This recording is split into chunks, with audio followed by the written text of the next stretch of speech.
tradição apostólica. O que é a tradição apostólica? Vamos imaginar, Cristo, ele falou muitas coisas, certo? Só que Cristo, ele não escreveu nada. Isso eu disse na primeira aula para você, na primeira aula de introdução. Cristo, apesar de ter feito e dito muitas coisas, ele não escreveu nada, ele não deixou nada escrito. E nem seus apóstolos, ao longo, né, da sua vida, escreveram também. Eles seguiram a Cristo. Então, como o evangelho nos primeiros anos do cristianismo foi transmitido? Através da via oral, certo? E como os apóstolos, com que autoridade os apóstolos, eles transmitiam tudo isso, o que eles transmitiam?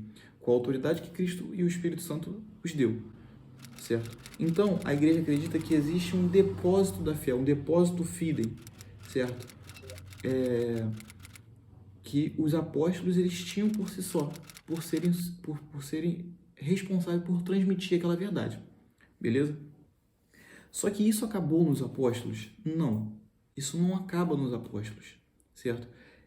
Essa autoridade é transmitida aos seus sucessores, até porque não teria coerência.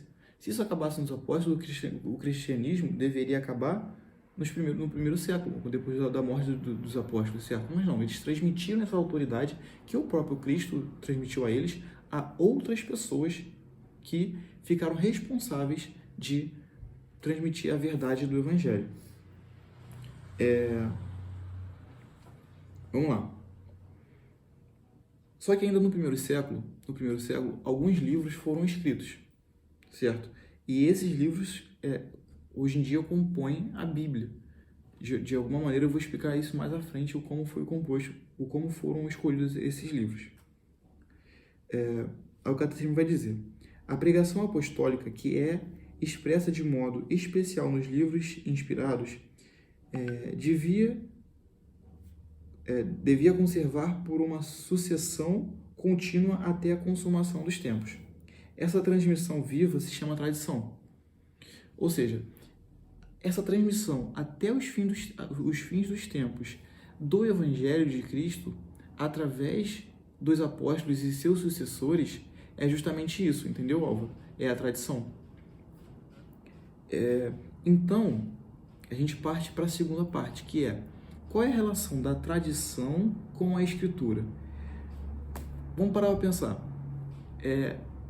A tradição e a Sagrada Escritura, elas estão intimamente ligadas. Por quê? Elas têm a mesma origem. Se o que os apóstolos passam, eles passam através da autoridade de Cristo e do Espírito Santo, e aquilo que que os escritores bíblicos escreveram, eles escreveram através da autoridade de Cristo e do Espírito Santo, eles partem de uma fonte única, correto? Então, obviamente, tanto a Sagrada Escritura, tanto a tradição, elas são ligadas numa única origem, que é a autoridade de Cristo e do Espírito Santo, certo? Vamos lá.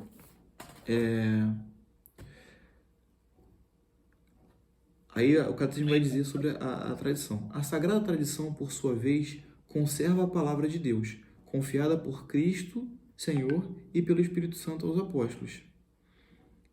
Por isso, a Igreja não tira só da Sagrada Escritura a certeza a respeito de todas as coisas reveladas.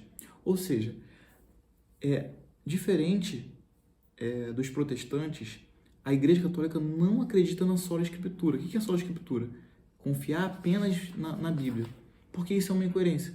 Você precisa unir